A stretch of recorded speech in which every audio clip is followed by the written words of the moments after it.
साधारण 45 कोटी वर्षापूर्वी शेवाळापासून वनस्पती निर्माण झाल्या आणि या वनस्पतींच्या पेशींनी मोठ्या प्रमाणात ती हरितद्रव्य उगवली आणि पृथ्वी संपूर्ण हरितद्रव्याने नटली, तेव्हा त्यांनी मोठ्या प्रमाणावर ऑक्सिजनची निर्मिती केली, जे प्रमाण आहे 21% नेलं, नायट्रोजनचं 78%.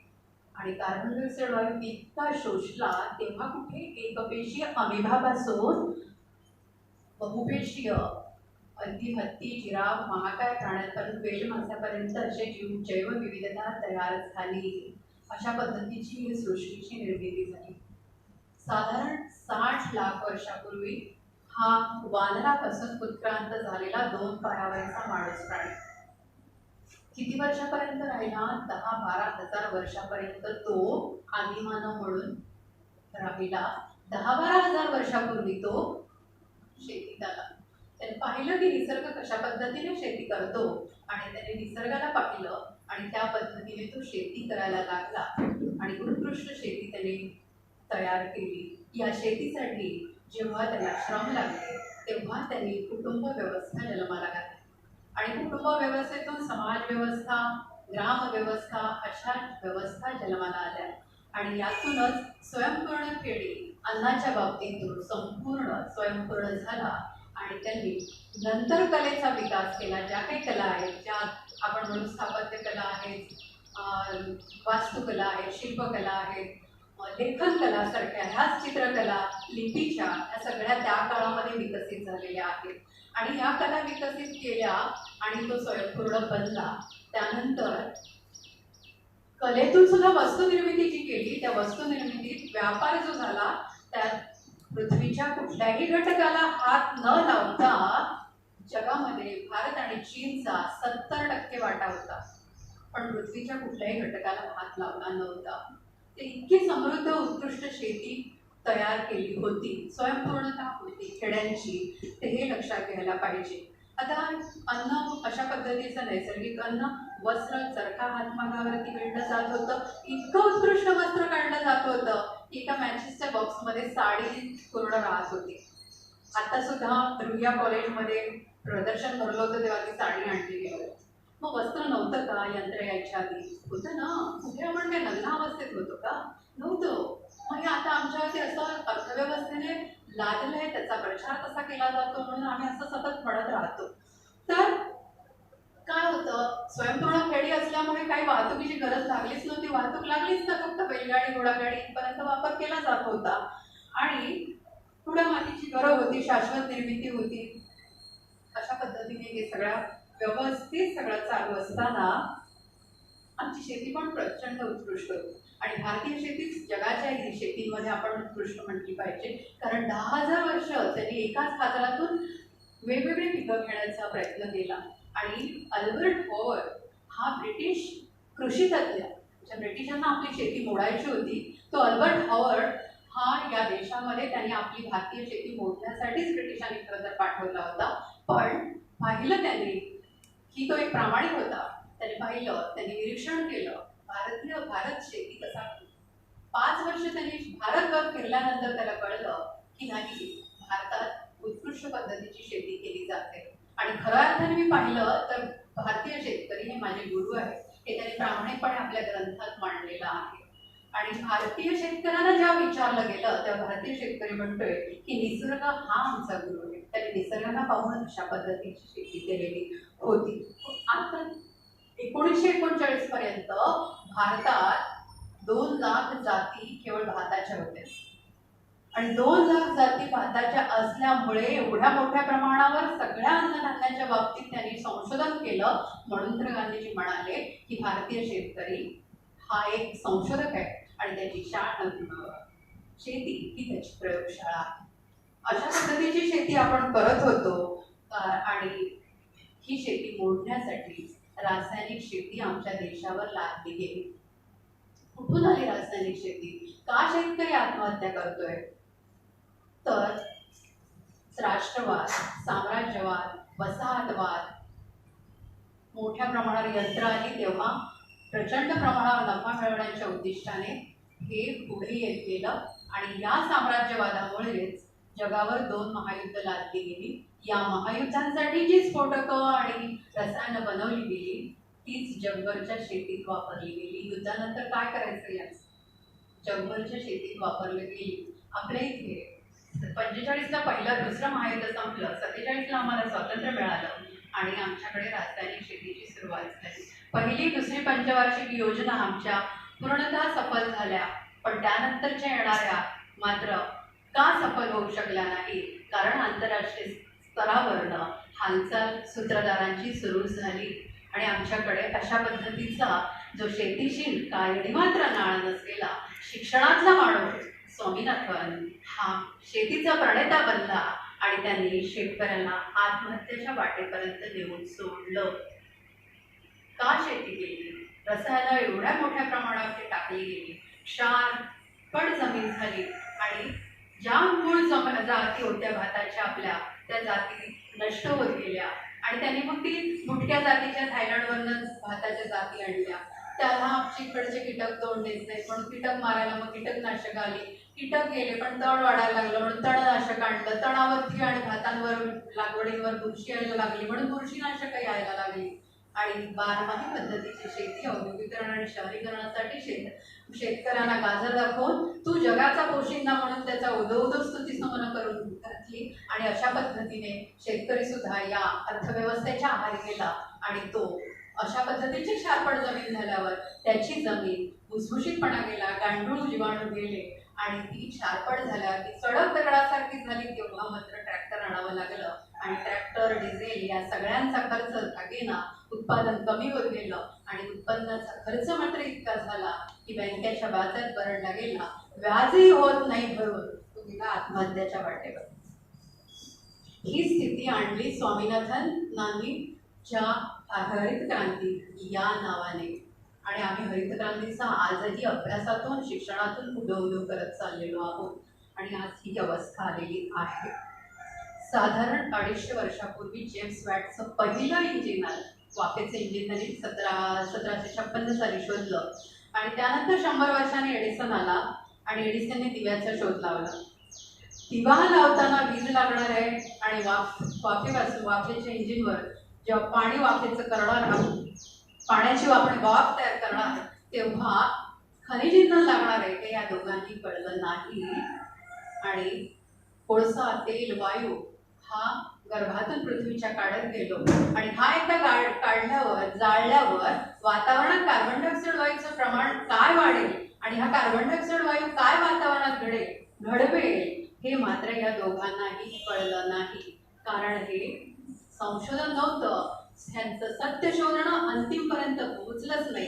हे ब्रुनो, गॅलिलिओ, कोपर्निकसच्या फळीतले नव्हते जे सत्य आणि सत्य शोधत राहिले. स्वतःचे हाल करून घेतले, मृत्यूलाही गेले सामोरे, पण त्यांनी सत्यच सांगितलं. त्या पद्धतीतले हे शास्त्रज्ञ नव्हते, हे होते तंत्रज्ञ. असतील त्यांच्या ठिकाणी ते प्रामाणिक लोकहिताचं काम करणारे, पण त्यांना प्रत्यक्षात सत्य कळलं नाही आणि वाटचाल ही अशा तंत्रज्ञानाच्या आहारी जाऊन विनाशाकडे आज येऊन पोहोचली. 250 वर्षाचा काळ लोटला गेला हे आपल्याला लक्षात घ्यायला पाहिजे. कार्बन डायऑक्साईड व्याज आपण म्हणतो की वातावरण तापत चालले.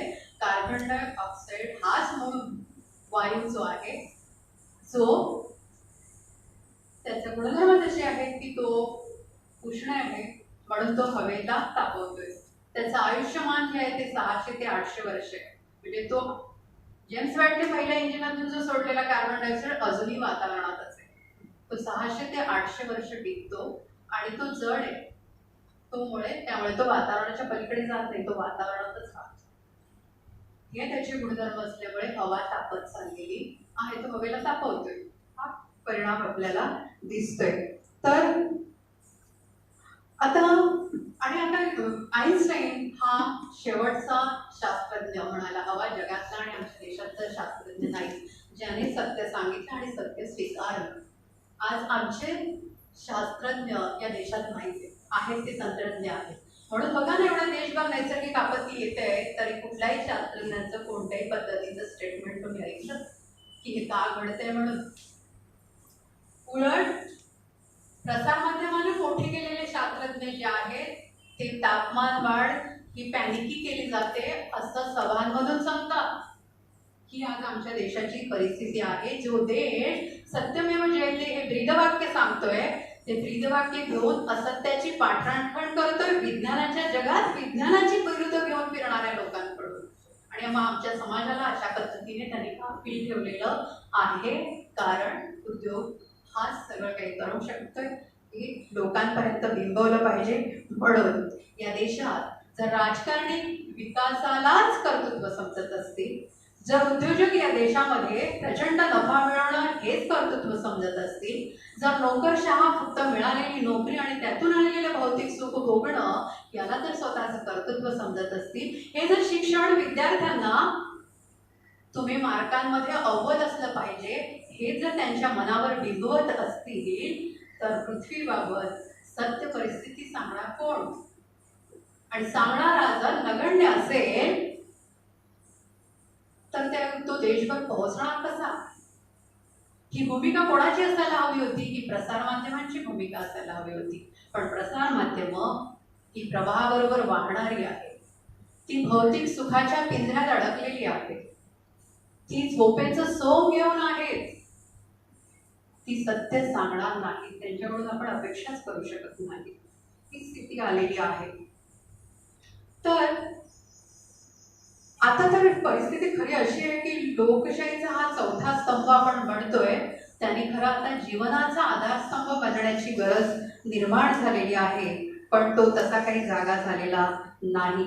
या जाळ्यात अडकलेल्या प्रत्येक व्यक्ती हा मला तर आज वाटतोय की खांडेकरांच्या कादंबरीतला ययातीपेक्षाही एक पाऊल पुढे दिसतोय. की तो ययाती तर आपल्या मुलाचं तारुण्यच मागतोय, आजची पिढी ही आपल्या मुलांचं आयुष्य मागत आहे. ही स्थिती येऊ घातलेली आहे. तर हे मुलाबाळांचं जीवन मागतायत. वर आपण जेव्हा समजावतो ना तेव्हा ते म्हणतायत की आम्हाला जे काही मिळालं नाही ना ते आम्ही आमच्या मुलांना देतोय. अरे तुम्हाला काय मिळालं नाही? तुम्हाला पण मृत्यू मिळाला नाही, तुम्ही तुमच्या मुलांना मृत्यू देणार आहात. हा विचार त्यांच्या लक्षात येत नाही. अनेकांना आम्ही समजावतो. किती पालकांना त्या दिवशी एक उदाहरण सांगितली, गिरीश समजावत होते एका पालकाला. ते आला होता की माझ्या मुलाला पुढे काय काय शिकायचं आणि करायचं त्या संदर्भामध्ये विचारणा करत होता. ते गिरीशने त्याला समजावलं की बाबा या शिक्षणाने आपल्या मुलांना गुलाम बनवलंय, या अर्थव्यवस्थेचे ते गुलाम बनत चालले आणि त्याचा परिणाम म्हणजे त्यांचं जीवनच धोक्यात आलं आहे. तो माणूस म्हणाला, त्या मुलाचा पालक म्हणाला की बाबा गिरीश, माझा मुलगा आहे ना 10वीला उत्तम गुणाने पास झालाय आणि त्याला कम्प्युटर खूप आवडतं. त्याला सायन्सला जायचंय, मी सायन्सला त्याला घातलंय. पण मला माझ्या मुलाचं हित हवं आहे. गिरीश जे काही समजावतो त्याच्याकडे त्यांचं काय मात्र लक्ष होतं. गिरीशने एवढंच म्हणालंय की तुम्हाला तुमच्या मुलाचं हित हवं आहे ना, मला तुमचा मुलगा हवा आहे, त्याचं आयुष्य हवं आहे. तरी डोक्यात कुठपर्यंत जातं हेही त्यांच्या लक्षात येत नाही.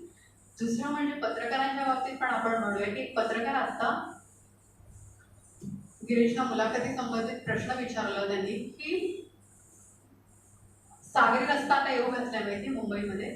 सागरी रस्त्यामध्ये गिरीश मॅंग्रोव्ह किती केलं आणि मेट्रोमध्ये म्हणजे सागरी रस्त्यामध्ये किती जाणार आहे आणि मेट्रोमध्ये किती गेलं, किती उरलं, असा त्याचा प्रश्न होता.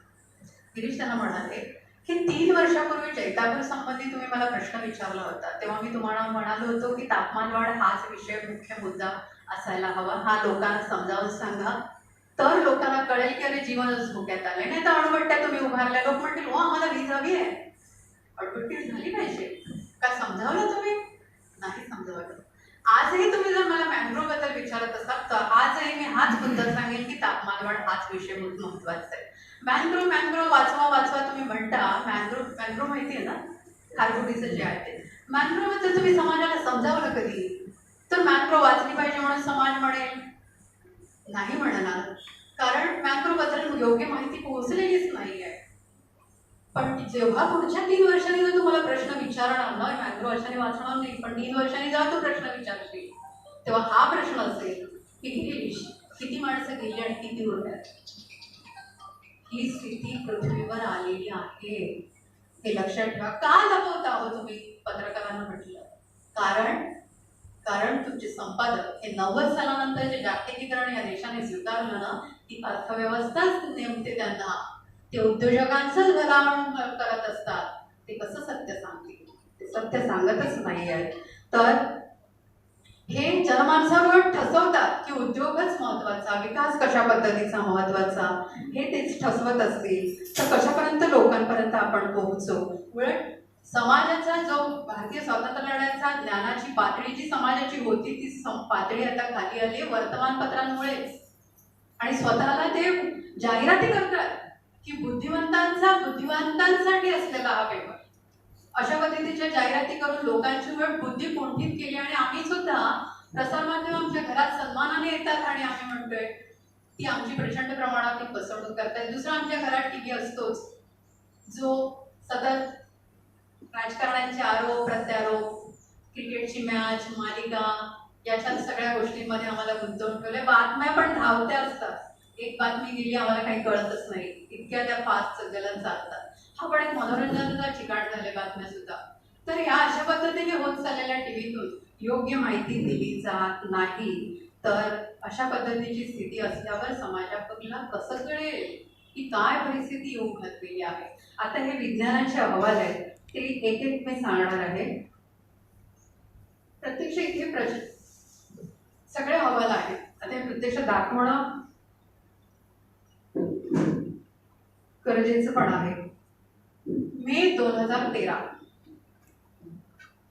मौना लोआ पॅसिफिक महासागरामध्ये असलेलं एक बेट आहे. त्या बेटावर वातावरणात कार्बन डायऑक्साईड वायूचं प्रमाण किती वाढलं याची नोंद केली जाते. तर मे 2013ला तिथे 400 ppm ची मात्रा आढळली. 400 ppm, 1 ppm म्हणजे 300 कोटी टन इतका कार्बन डायऑक्साईड वायू.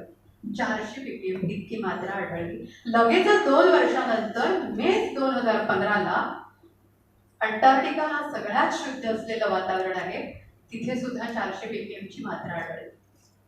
म्हणजे संबंध पृथ्वीवर 400 ppm ची मात्रा संपूर्ण झालेली होती. आता ही गती झाल्यावर जगातील शास्त्रज्ञ खळखळून जागे झाले. त्याने जगभरातल्या राष्ट्राध्यक्षांना ही गोष्ट सांगितली आणि डिसेंबर 2015ला पॅरिस करार झाला. 196 देशाचे राष्ट्रप्रमुख फ्रान्सच्या पॅरिस राजधानीमध्ये एकत्र येऊन एक ऐतिहासिक करार केला. त्या कराराला पॅरिस करार असं म्हटलं जातं. त्या पॅरिस कराराचं उद्दिष्टच मुळात असं आहे की उद्योगपूर्व काळापासून पृथ्वीचं सरासरी तापमान 2 अंश सेंटीग्रेड पेक्षा वाढता कामा नये, जीवसृष्टीचं मानवजात वाचवायची असेल तर. काय उद्दिष्ट होतं? 2 अंश सेंटीग्रेड थांबवायचं आहे.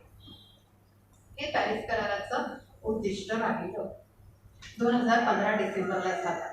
2016ला मार्चमध्ये जागतिक हवामान संघटनेचा एक रिपोर्ट आला की पर्यावरणीय विभाग हे दरवर्षी 35 मैल वेगाने सरकत आहे. म्हणजे विषुववृत्त, समशीतोष्ण कटिबंध आणि शीतकटिबंध, अतिशीतकटिबंध, ध्रुवीय प्रदेश असे 5 पर्यावरणीय विभाग आहेत. विषुववृत्तापासून ते असे पुढे पुढे सरकत चाललेले आहेत.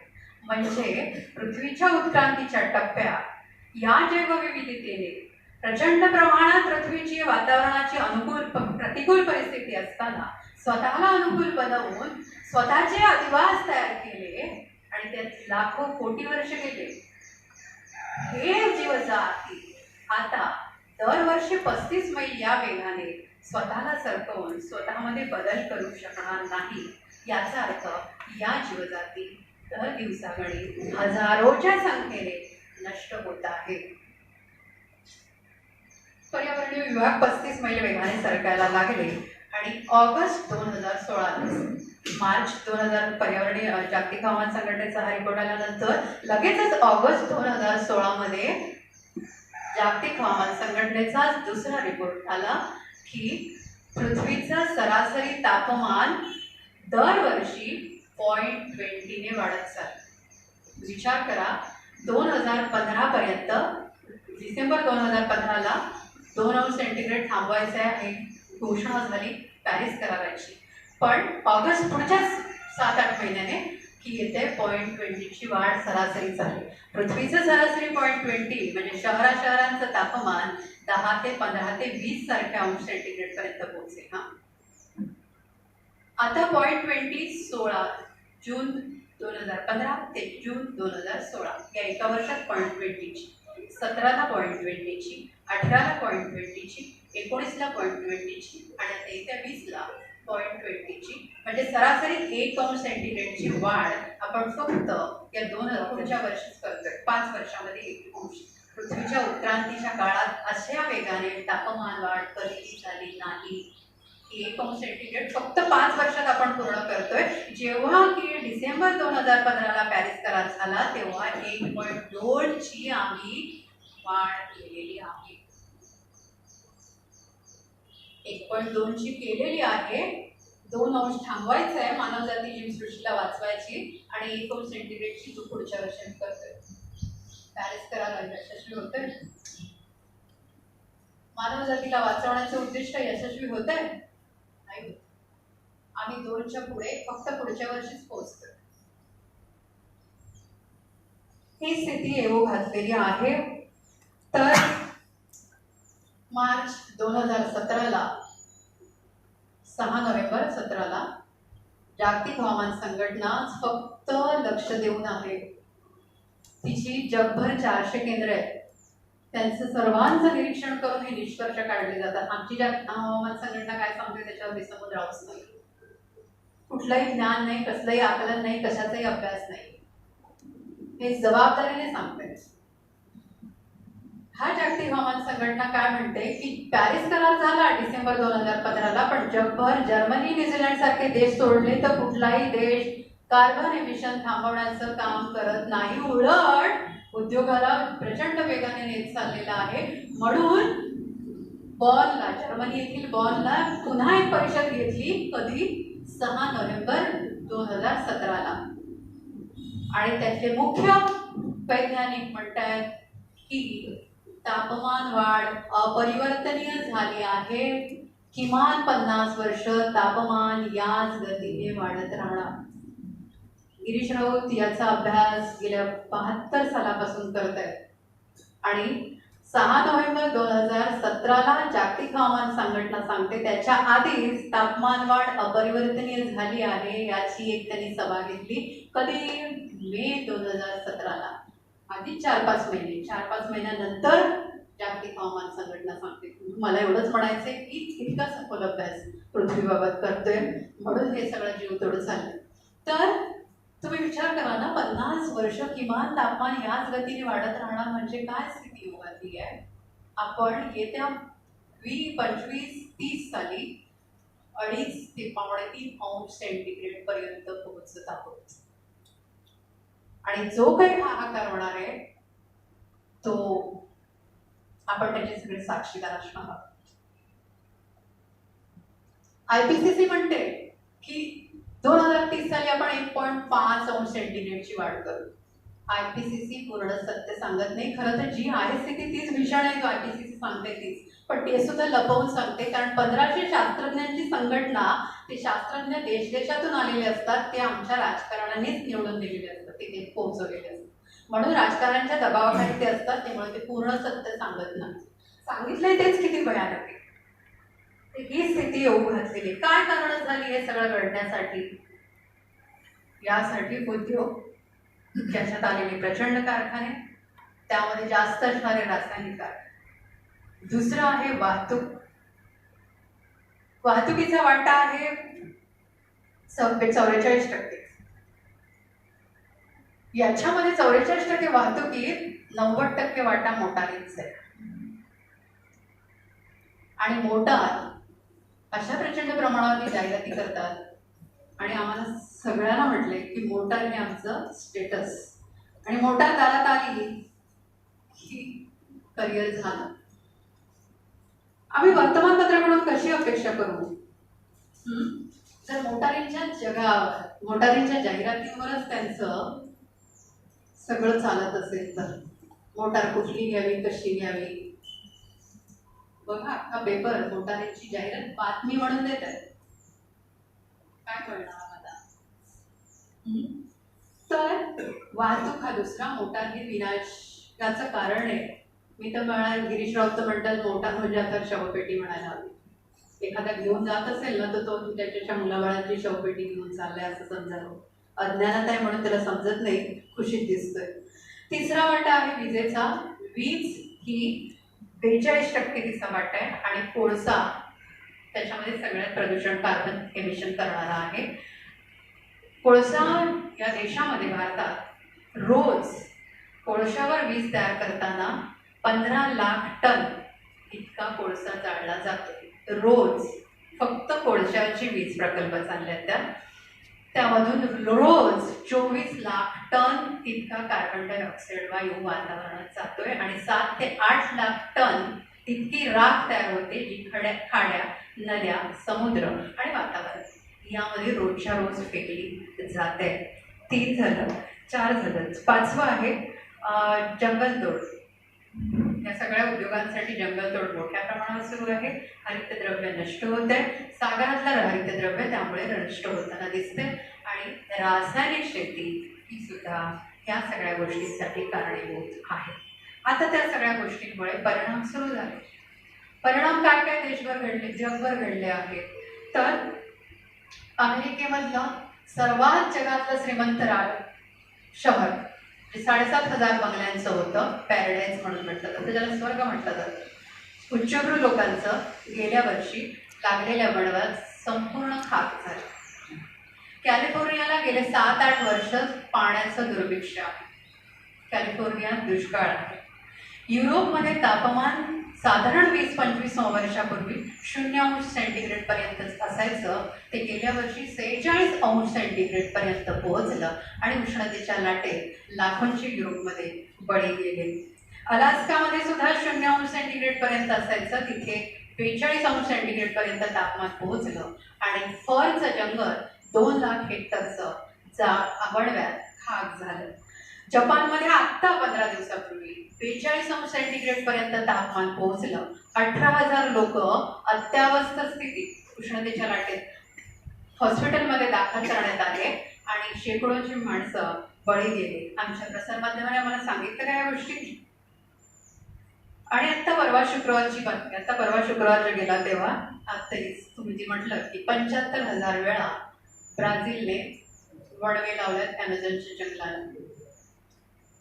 आणि आता उद्योगामध्ये ब्राझील, भारत आणि चीन हा मानवजातीला विनाश करणारे देश ठरत आहेत. महाउद्योग तिथेच चालू आहेत. आमच्या देशात बुलेट ट्रेनसारखी एक योजना येत आहे, प्रकल्प येत आहे. रेल्वे अधिकारीच म्हणत आहेत की सेंट्रल लाईनला उष्णतेच्या काळात तडा जात आहेत आणि आम्ही ताशी 500 किलोमीटर वेगाने जाणारी बुलेट ट्रेन आणणार आहोत. उष्ण कटिबंध देशामध्ये जपान थंड हवेचा प्रदेश होता, तिथे 42° पर्यंत तापमान पोहोचलं. जपान बरोबर आम्ही बुलेट ट्रेन आणत आहोत. किती 1400-1500 हेक्टर जमीन जनतेची, शेतकऱ्यांच्या काढायच्या आहेत आणि हा प्रकल्प नेणार आहात. खरं मोठी आपत्ती येऊ घातलेली आहे. आता आपले कार्यकर्ते एकदा बेळगावला गेल्या वर्षी आणि तिकडच्या एका कॉलेजमध्ये 2 दिवस फादरपेकर म्हणून आहेत ते, आणि जवळजवळ 12 लेक्चरं त्यांनी दिली. तेव्हा तिकडच्या लोकांचे फोन येत राहिले की आमच्याही जमिनी जात चालल्यात, आमच्या शेतातून 300 फूट रुंदीचे रस्ते चाललेत. गिरीश राऊत म्हणाले होते की मानवजातीची अंत्ययात्रा एकत्र काढायची दिसते म्हणून एवढे मोठे रस्ते पाहिजेत का, हाच मुळात प्रश्न विचारला गेला पाहिजे. आता हे सर्व कोण करतं? आपण कोणाला दोष द्यायचा? राजकारण्यांना नाही, हे सगळं अर्थव्यवस्था करते. अर्थव्यवस्था करते. अर्थशास्त्र हा विषयच पृथ्वीच्या विरोधात जाणारा विषय आहे. अर्थशास्त्र पृथ्वीला मान्य नाही. अर्थशास्त्र एखादा तुम्हाला उदाहरण दिलं की डोंगर आहे आणि तो डोंगर पाणी धारण करतो, तो नद्यांना जन्म देतो, नद्यांच्या पाण्यावर समृद्ध असं जंगल वाढतं, अन्नधान्य प्रचंड प्रमाणात मिळतं, हवा शुद्ध मिळतं, पण तुमचं सगळं आरोग्य सुद्धा आहे. सगळं काही नीट आहे, पण तुम्ही विकत काही घेत नाही, विकत काही नाही. अर्थव्यवस्था चालेल? नाही चालत. अर्थशास्त्राला अर्थव्यवस्थेला मान्य नाही. अर्थव्यवस्था काय म्हणणार? डोंगर तोडा, झाडं कापा, त्याच्यावरची विका बाजारात, विक्री झाली, जीडीपी वाढला. मग पाणी अडवलं, धरणं बांधली, दूरदूरच्या गावांचं पाण्याचं दुर्भिक्ष चालू झालं, अर्थव्यवस्थेला पण पाण्याचं दुर्भिक्ष झालं. मग योजना आल्या ना, नदीजोड प्रकल्पासारख्या योजना येऊ घातल्या. म्हणजे आता मुख्यमंत्री म्हणतात की कोकणाचं पाणी मराठवाड्यात नेणार आणि मराठवाड्याचं पाणी विदर्भात नेणार. होत्या त्या नद्यांचं आम्ही उद्ध्वस्त केलेलं आहे. माझं आता भुवनेश्वरला डिसेंबरमध्ये व्याख्यान होतं. तिथे महानदी त्या पुलावरून, रेल्वेच्या पुलावरून जाते. त्या नदी ती किती किलोमीटरचं तिचं नुसतं पात्र आहे रुंदीचं. डिसेंबर 27 ची गोष्ट आहे आत्ताची. ती पांढरी शुभ्र अशी नदी मी वरून पाहिलं तर म्हटलं, अरे वा काय छान पांढरी शुभ्र पाण्याची नदी आहे. जरा जवळून पाहते तर काय पांढरी शुभ्र वाळू आहे त्याला. पसावर पाणी नाही, ओंझळवर पवाडवर असलेली नदी.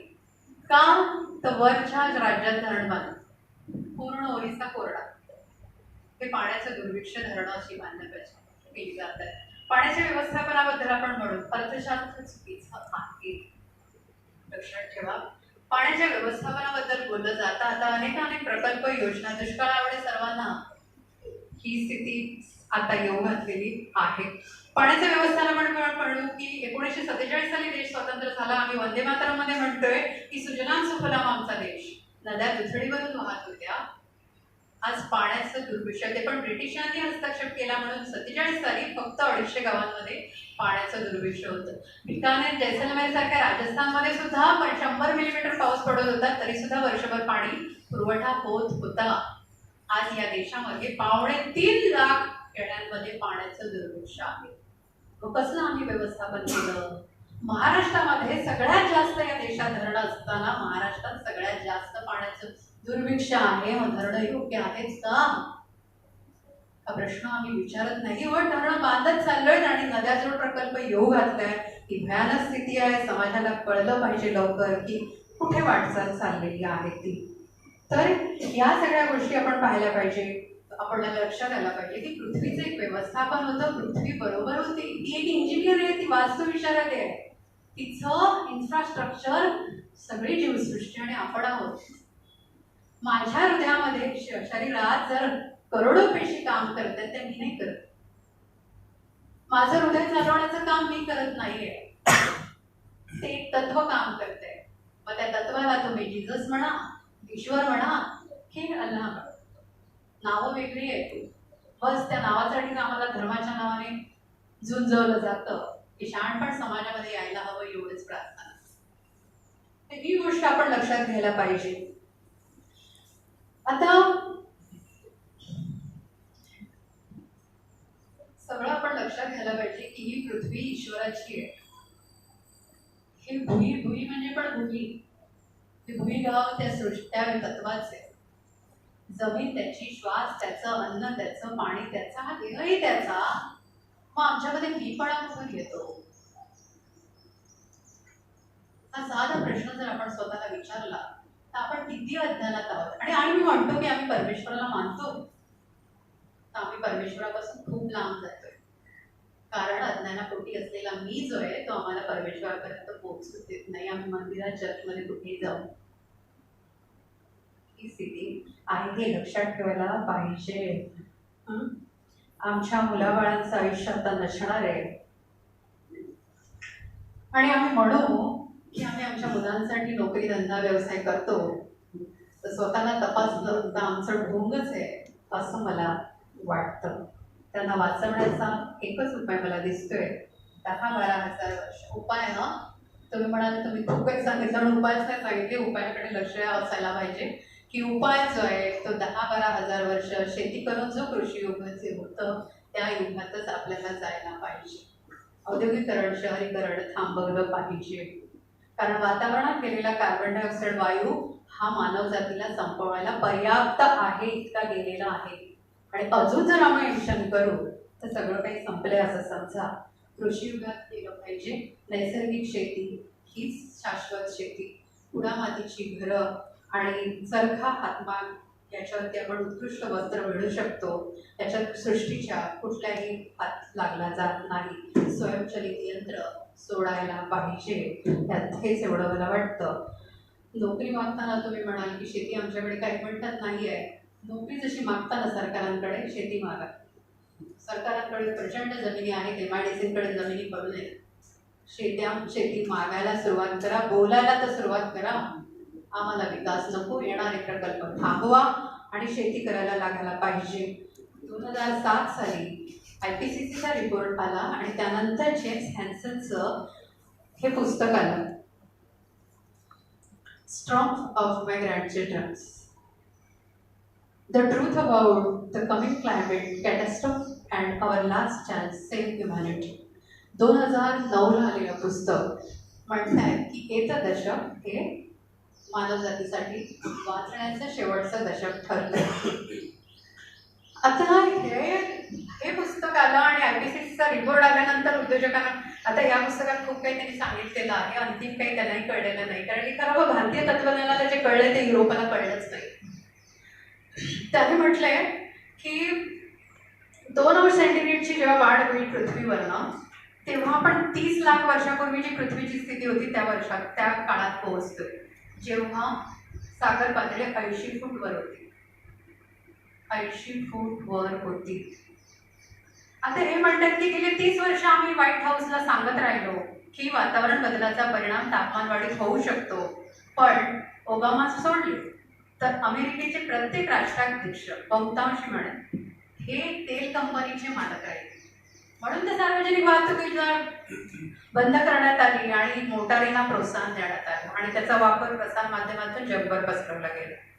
तर हे त्यांचं सांगणं आहे. आता हे सगळा रिपोर्ट आल्यावर आंतरराष्ट्रीय स्तरावरचे महाउद्योजक जे आहेत त्यांना गोष्ट ही कळली की आता आपल्याला यापुढे अधिकाधिक नफा मिळवता येणार नाही, म्हणून मोठ्या प्रमाणावर त्यांनी उद्योगाला सुरुवात केली. मोठे प्रकल्प आमच्या देशात जे येऊ घातले ते त्याचे परिणाम आहेत.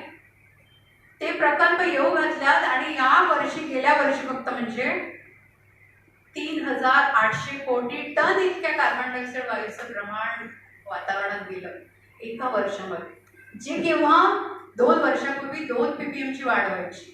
2 ppm म्हणजे 600 कोटी टन. खरं दरवर्षी 1000 कोटी टन 1000 कोटी टन इतकी वातावरणात कार्बन डायऑक्साईड वायू उद्योगाकडून जात होता. त्याचा 400 कोटी टन इतका हरितद्रव्य आणि उरलेलं जंगल शोषून घेत होता. पण 600 कोटी टन इतका मात्र वातावरणात दरवर्षी सोडला जात होता. 600 कोटी 2 ppm ची वाढ. हा किती केलाय त्यांनी? म्हणजे तेव्हा एका वर्षात 2 ppm होत होती. आता किती आहे? 3800 कोटी टन. म्हणजे किती ppm ची वाढ केली आम्ही? 11 ते 12 कोटी टन, 11 ते 12 ppm ची वाढ केली. म्हणजे सगळं संपल्या जमा आहे. फक्त असलंच तुम्हाला आशादायक तर फक्त 1 ते 1.5 वर्ष तुमच्या हातात आहे. वेळीच बदलला नाही तर विनाशाच्या समोर जावं लागणार आहे. आता याच आंतरराष्ट्रीय उद्योगांसाठी अमेझॉनचं जंगल 75,000 वेळा जंगलाला वणवे लावले गेले आहेत. ब्राझील, मी तुम्हाला म्हणाले ब्राझील, चीन, भारत काय करत सुटून येतो. आणि चीन ब्रह्मपुत्रा नदीवर 40 लाख मेगावॅट वीज प्रकल्प तयार करतोय. आमच्याकडे ब्रह्मपुत्रा नदी येणार नाही आहे. त्यानंतर भारतात जर पाहिलं तर बुलेट ट्रेन म्हणा, समृद्धी योजना आहेत, मोठमोठे प्रकल्प येत आहेत. त्यानंतर दिल्ली मुंबई कॉरिडॉर आहे, जो 1400 किलोमीटर लांब असणार आहे, 300 किलोमीटर रुंद इतका, ज्याच्यामध्ये 24 कोटी लोकांचं विस्थापन होणार आहे आणि देणार आहेत लोकांना 27 लाख लोकांना नोकऱ्या. पण आम्ही रोजगार ठाणाणा करत बसलेले आहे आणि विस्थापन किती होणार आहे त्याचं काही सांगितलं जात नाही. ईशान्येकडचं जंगल तोडलं जात आहे आणि उरला सुरला आता काश्मीर जो काही होता तोही आम्ही 370 कलम रद्द करून उद्योगासाठी मोकळा करत सुटलो आहोत. होणारे परिणाम काय आता आहेत? म्हणजे झालेले परिणाम तर मी सांगितलेच, पण येऊन असलेले परिणाम आता असे आहेत. आर्क्टिकचा बर्फ जो आहे, आर्क्टिक महासागराचा, फक्त येत्या 3 वर्षात पूर्णतः नामशेष होईल. हिमालयाचा 20% उरलेला बर्फ पूर्णतः नसेल. गंगा, यमुना, तिच्या उपनद्या ज्या काही आहेत त्या वाहणार नाहीत. ऑस्ट्रेलिया हे प्रवाळ बेट आहे, 90% प्रवाळ नष्ट झालेला आहे आणि येत्या 5 वर्षात ऑस्ट्रेलियातून सुद्धा स्थलांतर सुरू होतील. अवाढव्य राष्ट्रखंड आहे, तो एक देश आहे. विचार करा तुम्ही काय होणार आहे. मालदीव समुद्राखाली असेल, नेपाळ हिमालयाच्या महापुराचा बळी असेल. हवाई युनिव्हर्सिटीचाच रिपोर्ट आला, चेन्नई आणि मुंबई ही बेट 2034 पर्यंत, त्याच्या आधीच खरं तर ओस पडतील. आणि चेन्नई तुम्हाला माहित असेल जगातलं पहिलं शहर जिथे भूजल संपलं 2000 पर्यंत नाही मिळत. आणि त्यात वसई विरारसारखी आमची गावं पण रोडायला लागली आहेत. तर तुम्ही पण विचार केला पाहिजे, आमची 53 गावं आमची गावच राहिली पाहिजेत यासाठी आता तुम्ही प्रयत्न तर चालू आहेतच तुमचे, पण ती राहण्याकडे लक्ष द्यावं, त्याच्यासाठी वेळ देणं फार गरजेचं आहे. नाहीतर ती सिमेंट खाली गाडली जाणार आहे. तर नगर परिषदेची भाग होऊ देऊ नका, असा विकास करू नका. सर्वत्र महापूर असणार आहे, बर्फवृष्टी असेल, अवर्षण असेल, वादळं असतील, बडवे असतील, हिमनग वितळण्याचं प्रमाण प्रचंड असेल, सागर पातळीत वाढ असेल, उष्णतेच्या लाटा असतील. मराठवाडा विदर्भ येत्या 4च वर्षामध्ये एकतर रिकामं करावं लागेल, अन्यथा उष्णतेच्या लाटेत लाखोंची बळी असतील. एवढ्या जवळ आलेल्या सगळ्या गोष्टी आहेत. आणि शेवटचं सांगते, ऑस्ट्रेलियन संस्थेचा रिपोर्ट आता आला गेल्या महिन्यात की जीवसृष्टीसह मानवजात येत्या 30 वर्षात क्रमशः नष्ट होईल. जेव्हा की गिरीश राऊतांचे एक पत्रक आहे, मी तुम्हाला आता त्याचा रिपोर्ट सांगितला ना, हे 2-3 वर्षापूर्वी गिरीश राऊतांचं पत्रक आलं. 3 वर्षापूर्वी फक्त 50 वर्षात मानवजात नष्ट होईल. 3 वर्ष. आणि ऑस्ट्रेलियन सरकारचा आता रिपोर्ट आला. हे 50 वर्ष म्हटलं, आता आले 30 वर्षामध्ये. पहा काय येऊन घातले. आणि आमचे महाराष्ट्र आणि मग काय हवामान खातं आमचं म्हणणार, मुलांनो बाहेर 10 ते 5-4 या वेळेत बाहेर पडू नका, पाणी सोबत घेऊन जा, हे असल्या उपाययोजना सांगत असतात. इथं आपली आई पण अशिक्षित असली सांगते, बाळा होऊ नये बाहेर, जरा हे करू नको ते करू. मग कसल्या विज्ञानाच्या संस्था, हा जरा विचार करायला पाहिजे. आणि आता एक